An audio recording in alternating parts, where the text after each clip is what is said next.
Hey guys, this is Michael the Gear Guy here at Little River Trading Company in Maryville, Tennessee.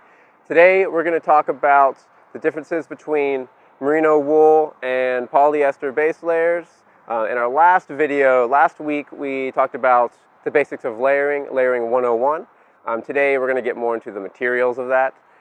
So merino wool, synthetic, polyester, and then also we're going to get into down versus synthetic jackets and also in sleeping bags and the pros and cons of each. So what I'm wearing right now is a Smartwool base layer. It's merino wool, very soft to the touch, especially compared to the Patagonia Capilene midweight that I wore last time. Also, what's great about this is that I can wear this on a long weekend backpacking trip and it will just not get stinky. It has natural antimicrobial properties in here, which just eats away the stink. While the Capilene does have some of that, it works, just not quite as well as the merino wool. Also, kind of the only con to this is that it does absorb some moisture, so which then will make it weigh a little bit more as well when it does. While the polyester base layers tend to not. These are a little bit more durable and they handle wash cycles a little bit better. But of course there's pros and cons to each. They both work really great. Then, like in our last video, we talked about, you've got your base layer, then you move up to your mid layer, which would be ideally like a nice light fleece, like the Patagonia R1, something along those lines. But then also, sometimes you can just skip that layer or just put this on top of it. We have the North Face Thermoball jacket, which is going to be a synthetic insulated piece. They say this is equal to about 650 fill down, which is pretty good. The differences between down, which we have the Western Mountaineering Quick Flash jacket, the differences between down and synthetic is going to be synthetic weighs a little bit more for its warmth, compresses not quite as well as down.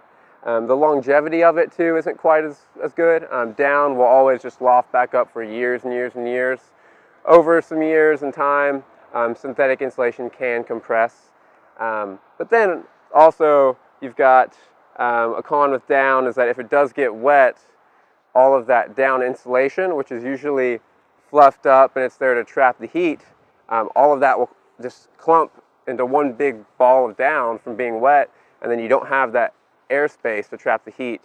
While synthetic insulation is basically a big sheet of insulation, when it gets wet, it might come down a little bit, but you'll retain most of your warmth in a synthetic piece when it's wet. But then, a good example, and it's easy to see with compressibility and weight in down versus synthetic, is going to be in sleeping bags.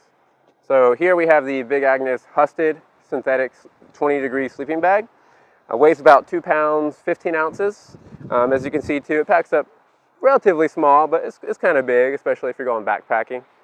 But then we also have the Western Mountaineering Alpenlight down bag, which, as you can see, it's quite a bit smaller, and there's still even some room to compress it, and it weighs about 50% less. So if you're going backpacking, this guy is top of the line. This would also work. They're equally as warm. It's just you can see one's lighter and a little bit smaller. Also, this will last 20 years, a very, very long time. But then also, you can go for what I do sometimes, just a real big down piece. For example, a good reason you'd use this is most of the time I'm hiking, you're going uphill, you've got your base layer on, possibly a mid layer if it's real cold, and you're hiking, you stop to take a break, you want to be warm. So I just toss this on during breaks. If I'm at my destination for my hike and I want to look at views, or if I'm just eating a snack, I'll throw this on right before I start to hike again. I'll just toss this into my backpack. Also, if it just tends to be super, super cold outside, I might even hike with this on, although that's pretty rare. This also compresses down to be super tiny. It's a down piece. It's the Western Mountaineering Flight Jacket. Super poofy, super warm, but compresses into nothing. But that's the basics of down versus synthetic, wool versus polyester base layers. Of course, you can come into the shop when we're open. we would love to talk about it. Of course, I'll talk about it with you. There's also a lot more. There's wool polyester blend fabric for base layers. There's even down synthetic blends in a jacket as well. So just come on in and we'll talk about it. Thanks for watching.